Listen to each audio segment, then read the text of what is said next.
Me gustaría conocer tu análisis respecto a un par de acciones del presidente del gobierno de Pedro Sánchez. Una es, lo recordarás perfectamente porque hará, qué sé yo, 3 o 4 meses de esto, no lo sé, no soy bueno con los tiempos.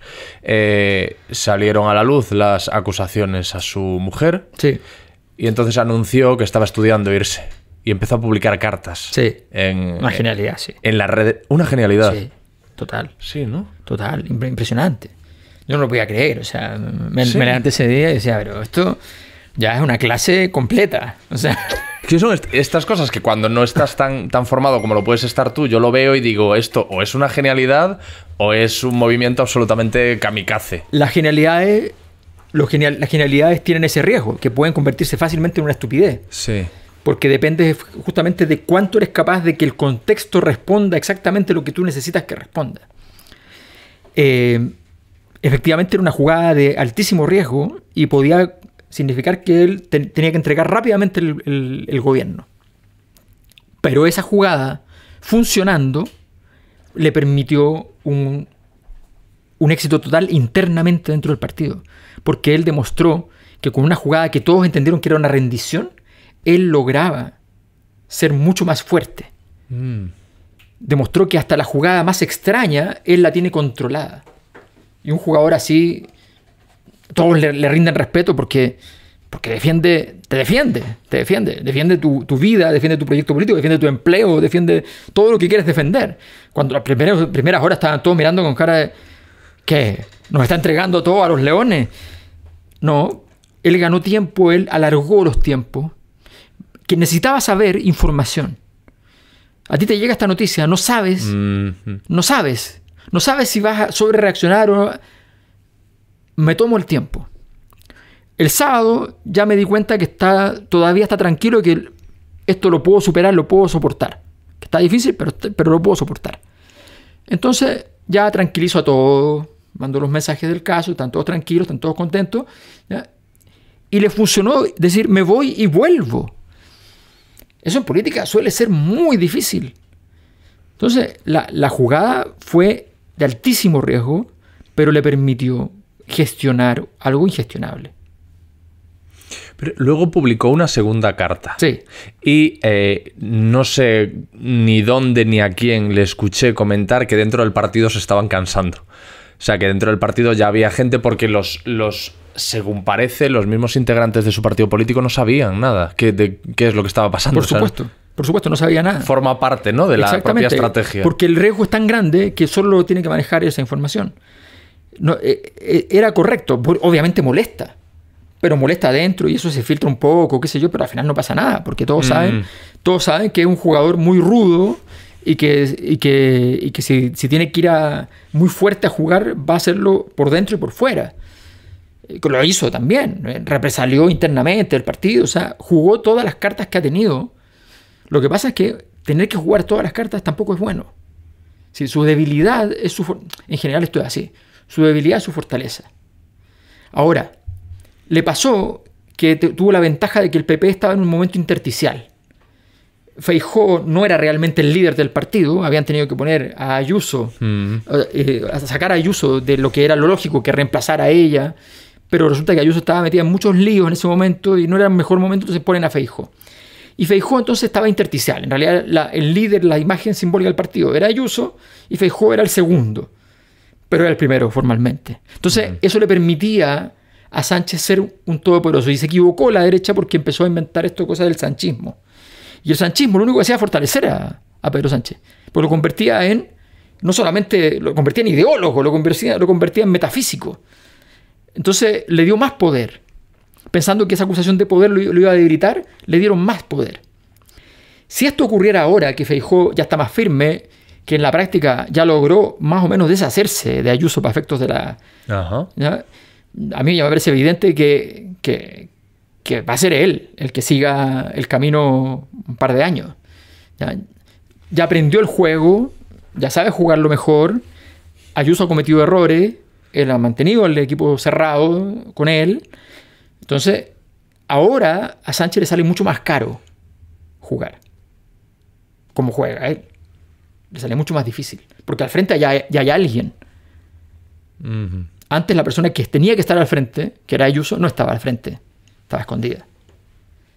Entonces, no. Ahora ya hay alguien al frente y eso le va a ser más difícil para el gobierno de Sánchez mantener y además tener esta debilidad estructural de cuando tú estás dependiendo de terceros, que en el poder siempre es gravísimo, y esto de depender de Puigdemont es terrible. O sea, levantarse con ese fantasma debe ser un infierno. Lo que revela que alguien que no tiene ningún cargo te puede hacer la vida bien difícil. No, eso es otra ley. Sí, claro que pero sí. Te decía 2 movimientos. El otro movimiento es este que se está comentando ahora, que la verdad no sé exactamente en qué punto está, de que Bao ha promulgado una ley de control de los medios de comunicación. Yo creo que él está... Eso es peligroso también, ¿no? Por supuesto. Pero ¿sabes lo que pasa? Es que justamente la gracia de la política está en las ecuaciones. Si tú logras implementar un conjunto de beneficios sociales, otro tipo de políticas públicas, en fin, vas logrando que por un lado las cosas funcionen bien. El crecimiento económico de España, por de pronto, que está bien. Todo eso permite sostener bastante. El problema además de la derecha acá es que la derecha habla demasiado de política. O sea, está demasiado centrado en hablar de Sánchez. Entonces no hay un proceso de reciclaje, ¿no? Un proceso en el cual tú vas para un lado y hablas de otra cosa y pues vuelves. Pero no hay excusa. Siempre necesitas una excusa. La política, tú no puedes... Es como... La política se trafica en la sociedad. La discusión política no ocurre, no es el corazón de lo que a la gente le importa. Lo que le importa es su vida. Entre medio le metes la discusión política. Pero la enfermedad de los políticos es que ellos quieren estar todo el día hablando de política. Y se les enreda por eso. Imagínate que tú quisieras traficar una droga y tienes un container y vas a trasladarlo. Y adentro vas a meter una caja pequeña en medio de un cargamento de pelotas de fútbol. Imagínate que después te dicen, no, es que tenemos que llevar más droga. Y tienes que llenar la mitad del camión con droga y la otra mitad con pelotas de fútbol. Ya esconderla es más difícil si te lo abren, ¿no? Y si después te dicen, no, mira, ¿sabes qué? Vas a llevar 4 pelotas y todo lo demás va a ser droga. Pero ¿para qué voy a llevar las pelotas si ya estamos llevando solo la droga? Ese es el problema que empieza a pasar. Cuando tú hablas todo el día de la discusión política, lo que viene en el Congreso, que el control de gestión, que esto... Al final, la gente te dice, ya sabes qué, no te voy a escuchar. Entonces, ese es el problema que le pasa mucho a la derecha, que no logra atrapar a Sánchez a través de una estrategia que sea un poquito más larga. Y Sánchez aprovecha muy bien porque en ese juego corto es un jugador rápido, muy rápido. Esos jugadores que pueden jugar el ajedrez político en una partida a 1 minuto. Tú dices en qué momento pensó, ¿no? Lo juega automático, sin problema.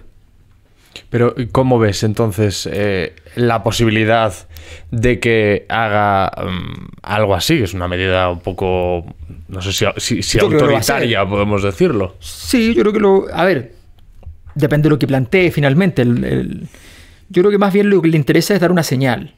De decirle a los medios, ojo, que el poder puede. Por supuesto que una señal de autoridad. Luego vamos a ver si además de ser una señal de autoridad es autoritaria, depende de lo que venga, ¿no? Es una señal de autoridad. Es decir, hay momentos que aquí no mandan los medios, ¿no? Y juguemos el juego como se juega, con los jugadores poderosos por delante. Entonces, es poner las cosas en orden.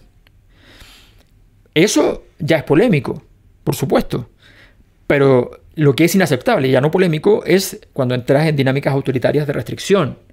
Eso ya es otra historia. Pero vamos a ver entonces cómo lo va a administrar. ¿Pero cuál es la diferencia?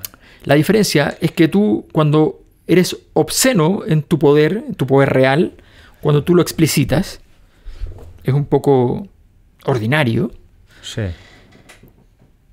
pero sigue siendo legítimo. Quiero decir, ¿cómo puedes controlar los medios sin caer en el autoritarismo? Porque tú lo puedes hacer, tú puedes implantar una especie de clima metafísico que haga que los medios en sí mismos, ellos mismos tomen la decisión de controlarse y decir, ¿para qué vamos a seguir si esto sabemos para dónde nos lleva? Pero él no ha hecho nada todavía. Él va a decir, yo tengo las manos limpias. Ese juego en política es un juego que existe. Lo hacen todos los gobernantes cuando están en problemas. La reunión con los editores, donde se ordena un poco la pauta elegantemente. Eso pasa cuando hay crisis. Siempre te juegan con esto, ¿no? Todos los gobiernos te van a jugar diciendo, pero ¿sabes lo que pasa? A ti como medio, si las instituciones se caen, si la gente deja de creer en todo, ¿qué viene después? Entonces, y tú dices, bueno, y el director del medio dice, bueno, y el editor dice, no dice tan bueno, pero dice quizás. Y ya empieza a armarse un clima interno. Eso funciona. Y se ha hecho muchas veces. Pero te insisto, hay que ver cuál es la deriva, si esto va más lejos o menos. El tener la razón o el de ser justo en política requiere eficacia. El mejor ejemplo es lo que ha pasado ahora con el presidente electo de Venezuela, ¿no?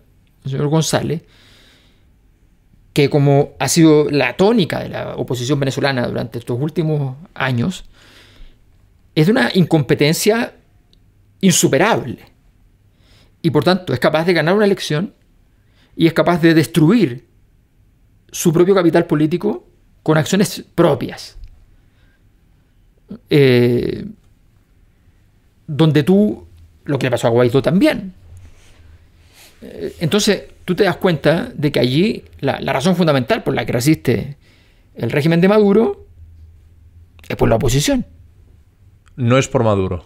No, pero por Dios, no. Obviamente hay apoyos internacionales que son importantes, pero esos apoyos internacionales no podrían hacer nada si la oposición fuese hábil, capaz, si cuando dicen que tienen... A ver, cuando Trump lo estaba apoyando para hacer un golpe, es porque esto le habían dicho que, mira, que ya tenían algunos militares y qué sé yo, y supuestamente los tenían. Y no los tenían. Se burló Putin a propósito, y lo que dijo fue una cosa terrible. Dijo, bueno, es que uno no se para en un parque mirando al sol y te pasan un gobierno.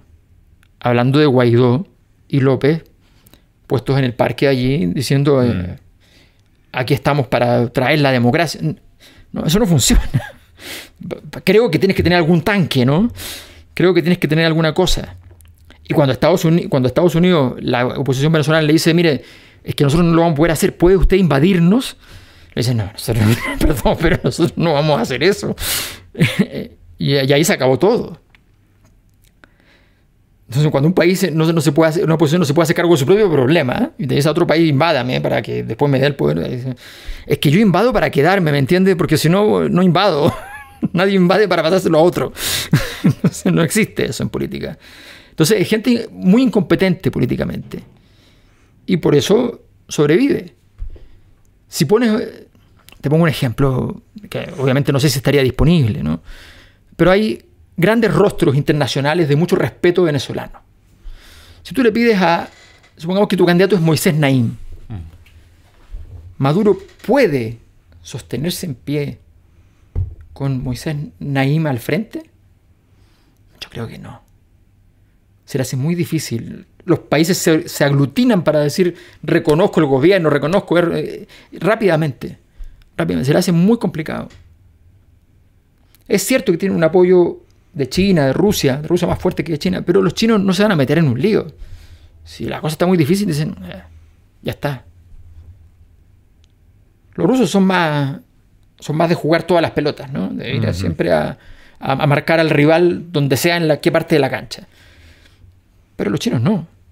Y finalmente los chinos son los que están mandando. Entonces la verdad es que la política, el arte de la política es un arte que en esta época probablemente está pasando por un momento de gran crisis, ¿no? El poder como que no puede mucho.